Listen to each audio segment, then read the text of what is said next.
വിശക്കുന്നല്ലോ ഭക്ഷണം തായോ എന്റെ ബൈജുവേട്ടാ, ഭക്ഷണം തായോ. ബൈജുവേട്ടനെ കുറിച്ച് പറഞ്ഞപ്പോൾ നിങ്ങൾക്ക് അറിയാം, നമ്മളൊരു ആതിരപ്പള്ളി വന്ന സമയത്ത് നമ്മുടെ പാമ്പ് ബൈജു അദ്ദേഹത്തെ ഓർമ്മ വന്നു. ഇവിടെ വഴി നമ്മൾ പാസ് ചെയ്ത് അത് കഴിഞ്ഞ് നമ്മൾ വാഴ്ചയിലൊക്കെ പോയിട്ട് തിരിച്ചു വന്നപ്പോഴത്തേക്കും നല്ല വിശപ്പ്. അപ്പോൾ രുചിയേറിയ ഭക്ഷണം അന്ന് ആതിരപ്പള്ളി നമ്മൾ കഴിച്ച ആ ഫുഡ് ഇന്നും നമുക്ക് ഓർമ്മയുണ്ട്. എനിക്ക് തോന്നുന്നു നിങ്ങളും മറന്നിട്ടില്ല. ഐശ്വര്യ റോയ്ക്ക് കൊടുത്ത ഒരു ഫുഡ് എന്ന് പറഞ്ഞില്ല. എനിക്ക് തന്നിട്ടില്ല, ഞാനിപ്പോ എന്തായാലും ഇന്ന് ടേസ്റ്റ് ചെയ്തിട്ടുള്ള വേറെ കാര്യം. ബൈജു അണ്ണാ വാഴുക അല്ല വാഴുക എന്നാണ് പറയുന്നത്. വണക്കം. വണക്കം ചേട്ടാ. ഇത് വന്ന് പുതുസാ ചേച്ചി പേരെന്ന ശ്രീമതി ശ്രീയ.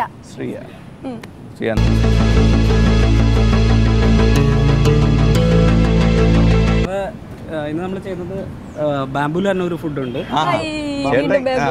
ബാംബൂല് ചെയ്യാന്ന് പറഞ്ഞാൽ ശരിക്കും മുളയുടെ അരി തന്നെ വെച്ച് ചെയ്യേണ്ടതാണ്. പക്ഷെ നമുക്കിപ്പോൾ നിങ്ങൾ പെട്ടെന്നല്ല വന്നത്, അതുകൊണ്ട് മുളയുടെ അരി കിട്ടാത്തതുകൊണ്ട് നമ്മൾ മറ്റു സാധാ റൈസ് വെച്ചിട്ടാണ്.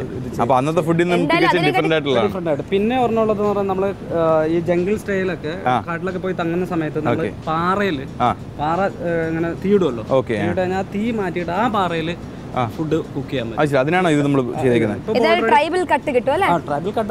ട്രൈബലിന്റെ ആണ് ശരിക്കും. ഇവിടുത്തെ പുഴമീൻ, അതായത് അന്നത്തെ ഒരു മീൻ പച്ചലോട്ടി, അത് ഒരെണ്ണമുണ്ട്. പിന്നെ ഇതുണ്ട് തിലോപ്പിയ എന്ന് പറയുന്ന മീൻ. തിലോപ്പിയ. പിന്നെ അത് നമ്മുടെ സാധാ മസാല, അങ്ങനെ പുറത്തുനിന്നുള്ള ഒരു ഇതൊന്നും ചേർക്കാതെ സാധാരണയുള്ള മസാലകളും ഇട്ടിട്ട് ഈ കല്ലിൽ വെച്ച് പൊള്ളിച്ചെടുക്കുകയാണ്. ഇതിനടിയിൽ കല്ലുണ്ട്, കല്ലിൽ നമ്മൾ പൊള്ളിച്ചെടുക്കും. ഒരിടത്ത് നമ്മൾ കണ്ടിട്ടില്ലാത്തൊരു ഡിഷാണ് കേട്ടോ ശ്രീ, കല്ലിൽ പൊള്ളിച്ചെടുക്കുന്ന. അവിടുന്ന് വിശക്കുന്നേ എന്ന് വിളിച്ചോണ്ട് വരികയാണ്. ചേട്ടാ നമുക്ക് തുടങ്ങാം പരിപാടി.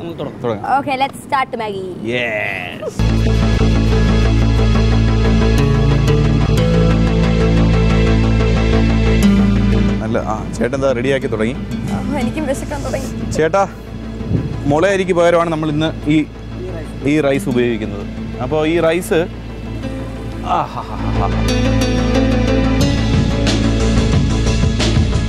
ഈ ബാംബുവിനകത്ത് എന്ത് സംഭവം വേണമെങ്കിലും ചെയ്യാം അല്ലേ ചേട്ടാ?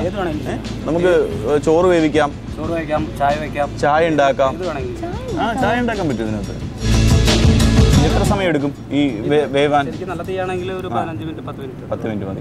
അപ്പോൾ ഈ മനോഹരമായ ആതിരപ്പള്ളി വെള്ളച്ചാട്ടം ഇത് നമുക്ക് മലയാള സിനിമയിലും തമിഴ് സിനിമയിലും ഹിന്ദി സിനിമയിലൊക്കെ ഒട്ടനവധി സിനിമകൾ ചിത്രീകരിച്ചിട്ടുണ്ട്. പഴയ നസീർ സിനിമ മുതൽ നമ്മുടെ ഐശ്വര്യ അവിടെയാണ് കുളിച്ചത്. മറ്റേ ഗുരു സിനിമയിലെ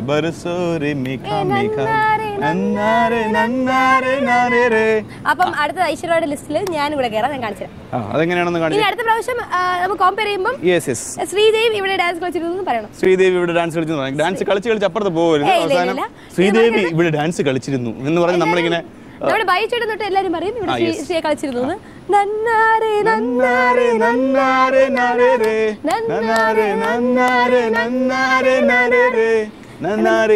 നിർത്തിയോ? ഞാൻ പഠിപ്പിച്ച സ്റ്റെപ്പ് കളിക്കാതെന്താ? കുഴപ്പമില്ല, ഡെവലപ്പായി വരുന്നുണ്ട് കേട്ടോ. പഠിച്ചിരുന്ന കാര്യങ്ങളൊന്നും മറന്നിട്ടില്ല. നമ്മള് അതല്ല അത് ഞാൻ എന്റെ മാസ്റ്റർ പീസ് സ്റ്റെപ്പാണ്, അതിൽ തൊട്ടുള്ള കളിയില്ല. അപ്പോൾ എന്തായാലും അങ്ങനെ നസീർ സാറൊക്കെ ഇവിടെ ഇതിന്റെ ഭംഗി ഒരുപാട് ആസ്വദിച്ചിട്ടുണ്ട്. രാവണന്റെ ഷൂട്ട് ഇവിടെയായിരുന്നു. പിന്നെ ഇവിടെയായിരുന്നു. ഐശു ഇവിടെ വന്നപ്പോഴത്തേക്ക് എന്നെ വിളിച്ചു. ഐശുവിന് ഫുഡൊക്കെ വെച്ചു കൊടുത്തത് ചേട്ടനാണ്, വൈചേട്ടനാണ്. സത്യമായിട്ടും അത് സത്യമാണ്. അത് നമ്മൾ കഴിഞ്ഞ എപ്പിസോഡിൽ ചേട്ടൻ്റെ ഓട്ടോഗ്രാഫൊക്കെ ഐശു എഴുതി കൊടുത്തു.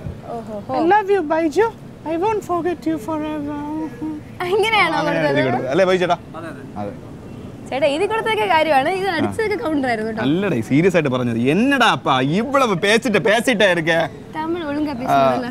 ഒളുങ്കയാ ഇവിടെ വന്നത് മുതൽ ശരിക്കും കേട്ടാ.